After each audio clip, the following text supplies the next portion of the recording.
안녕하세요. 홈미케닉 에이포스입니다.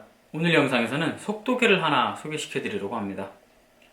바로 제가 잘 쓰고 있는 리자인에서 나오는 메가 XL입니다. 오늘 리뷰는 제가 약 한 시즌 내지는 그 이상 정도 타보고 느낀 점들을 바탕으로 진행을 할 거고요. 중간중간에 다른 제품들이랑도 비교를 조금 해볼게요.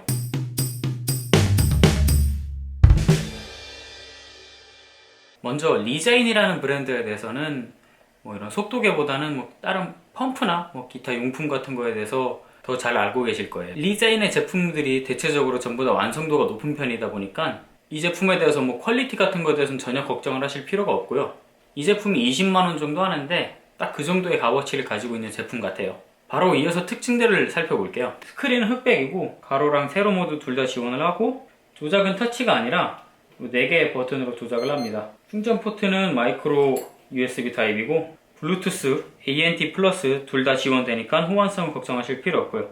메뉴 같은 것도 전부 다 한글 지원이고 어플을 이용해서 현지 지도를 다운받아 넣거나 내비를 설정하거나 설정 같은 걸 바꿀 수 있고 스트라바 연동이 안 되면 오늘 얘기도 안 꺼냈겠죠. 데이터 필드는 페이지당 최대 10개까지 설정되고 이 제품의 가장 큰 장점은 바로 배터리인데 스펙상에 48시간 정도 되어 있고 지금 제가 충전을 한 후에는 약 20시간 정도 썼거든요.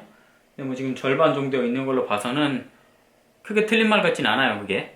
그리고 실제로도 체감이 되는 게 한 장거리 5번 정도 탈 수 있더라고요. 마운트는 이제 독자 규격인 리자인 마운트예요.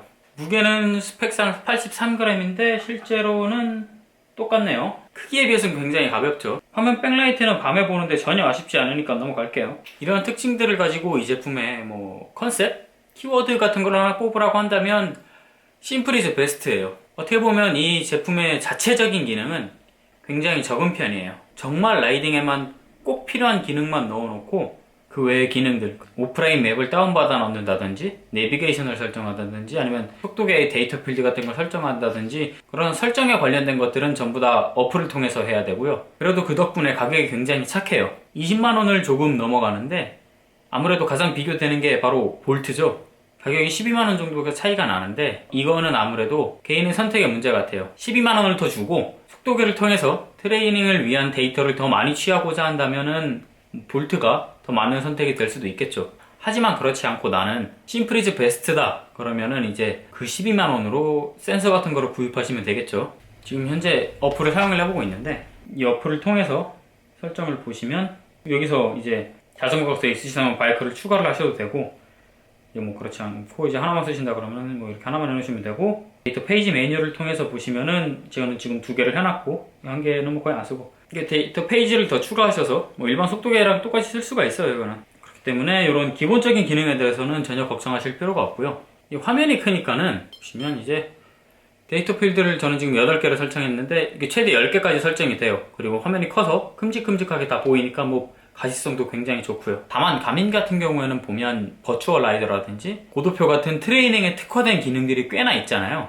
이걸 응용 데이터라고 표현하는 게 맞는지는 모르겠는데 아무튼 간에 리자인에는 이런 게 없다시피 해요. 있기는 있는데 그 기능을 사용하기 위해서는 이제 다른 어플들 얘네들이 지원하는 어플이 투데이즈 플랜이나 트레이닝 픽스라는 어플들을 이용을 해서 이렇게 서로 연동을 해서 설정을 하면 되는데 저도 그 어플들을 가지고 한 2-3번을 써봤는데 결과는 국내에서는 쓰기가 매우 힘듭니다. 없다고 보셔도 돼요. 그나마 있는 기능은 특정 센서에서 일정치 이상으로 올라가거나 내려갔을 때 알림을 준다든지 아니면 렛타임 측정, 파워존 이런 정도예요. 하지만 제가 봐온 가민 유저들을 보면은 이러한 기능들을 안 쓰거나 못 쓰는 경우가 더 많아요. 물론 활용을 정말 잘하시는 분들도 계세요. 하지만 저도 성향 자체가 이런 거 설정하고 귀찮아 해가지고 그런 기능이 있다고 해도 잘 안 쓸 것 같아요. 근데 솔직히 고도표 같은 건 좀 탐나긴 하죠. 그리고 스크린은 좀 호불호가 갈릴 것 같아요. 저 같은 경우에는 아직까지도 자전거 속도계에서 컬러 스크린이나 터치 조작은 필요가 없다고 생각을 하는 사람이거든요. 물론 이러한 점들이 분명히 장점은 있어요. 컬러 스크린이면 지도 같은 거나 데이터 같은 거를 볼 때 더 보기가 좋을 거고 그리고 터치 조작이면은 당연히 버튼으로 하는 것보다 더 직관성이 있고 요즘 스마트폰을 쓰는 시대에서는 당연히 더 편하게 조작을 할 수가 있을 거예요. 하지만 조금만 반대로 생각하면은 빗물에 터치가 돼서 데이터가 날아가는 경우도 몇 번 봤고 배터리 타임도 크게 줄어들고, 그리고 가장 치명적인 거는 단가가 올라가죠. 차라리 이렇게 흑백으로 해서 뭐 단가를 낮추고 배터리 타임도 늘리는 게 더 효율적인 것 같아요. 그래서 저는 흑백을 더 선호하고, 어차피 라이팅 중 몇 번 건들지도 않기 때문에 조금 불편하더라도 버튼 조작을 더 선호합니다. 그리고 충전하는 횟수도 줄여드니까 확실히 좀 더 편해져요, 많이. 저는 세로 모드로만 쓰고 가로 모드로는 안 쓰는데, 그 이유는 좀 이따가 설명을 해드릴게요. 지도 같은 경우에는 아까 말씀드린 것처럼 어플로 다운받아서 블루투스를 통해서 속도계에 전송을 해야 되는데, 평소에 활동구역에서 크게 벗어나지 않는 이상 이 지도를 다시 다운받아야 될 일은 거의 없더라고요. 이 어플도 최근에 좀 업데이트가 이루어지면서 많이 안정화가 됐어요. 그전에는 조금 뭐 쓸만한 정도였는데 이제는 꽤나 괜찮아졌어요. 실제로 써봐도 뭐가 딱히 부족하다는 느낌은 좀 안 들고 꽤나 잘 만들어 놨어요. 그리고 마지막으로 이 제품의 가장 치명적인 단점을 알려드릴 건데, 이 단점도 결국엔 심프리즈 베스트의 맥락에 속하는 것 같아요. 뭐냐면 이 액세서리 같은 게 정말로 새알일 수 있을 정도로 적어요. 일단 리자인에서는 두 가지 마운트가 나와요. 번들로 들어있는 그 고무줄로 되어 있는 마운트는 쓰시는 분들이 거의 없으니까 언급도 안 할게요. 하나는 이제 가장 기본적인 형태의 핸들바 마운트 하나랑 스탠볼트에 장착해서 뭐 위아래로 속도계랑 뭐 다른 액세서리를 달 수 있는 그런 마운트, 이렇게 두 가지가 나와요. 그리고 렉 마운트라고 하는 이제 브랜드에서 그나마 이제 리자인용 소켓을 같이 출시를 해줘서 이것을 사용하면 렉 마운트에서 나오는 제품들은 웬만큼 다 사용할 수가 있고요. 그리고 보통 이런 경우에는 이제 알리에서 해답을 찾잖아요. 그래서 저도 알리에서 찾아봤는데 뭐 웬만한 마운트는 당연히 다 있어요.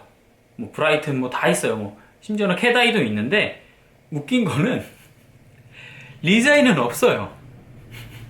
그러니까 제가 아까 말씀드린 그 세 가지 그러니까 제가 아까 말씀드린 그 세 가지, 리자인 거 두 개, 그리고 렉 마운트라는 제품들, 그렇게 세 가지 말고는 선택지가 없다라는 거예요. 그리고 이 제품의 가장 치명적인 단점이 뭐냐면, 보통 다른 속도계들을 탈착할 때에는 얘를 90도로 이렇게 돌려서 탈착을 해야 되는데, 지금 얘는 가로 모드를 지원하기 때문에 가로 모드에 맞게끔 거치를 할 수 있는 상태가 돼요. 그렇기 때문에 얘를 탈부착하기 위해서는, 지금도 잘 빠지죠? 45도로 놓고 45도로 빼야 돼요. 이게 문제예요, 이게 지금. 에? 이걸 지금 45도로 돌려야 되기 때문에 생각보다 굉장히 어렵지 않게 빠진단 말이에요.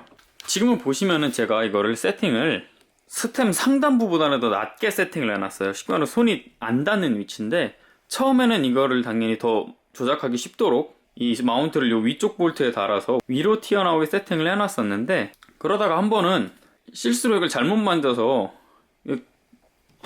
빠졌단 말이에요. 그때 저는 정말 최악의 상황을 상상을 해버려서 그 후로 바로 세팅을 밑으로 내리고 나서 그러한 최악의 상황은 다행히 벌어지지 않았는데, 문제는 이렇게 했을 때는 당연히 세로 모드에는 아무런 지장이 없지만, 만약에 가로 모드로 놓고 했을 때 뭐 누르는 데는 뭐 가능은 해요. 가능은 한데, 타다가 뭐 급박하게 한두 번씩 바꿔야 될 때 이거를 만진다라는 거는 별로 효율적이지를 못해요. 이렇게 제가 가로 모드를 안 쓰는 이유가 이거예요. 그리고 여담으로 이러한 실리콘 케이스도 순정뿐인데, 이 순정이 색깔이 네 가지밖에 안 나와요. 뭐 검은색, 흰색, 빨간색, 노란색.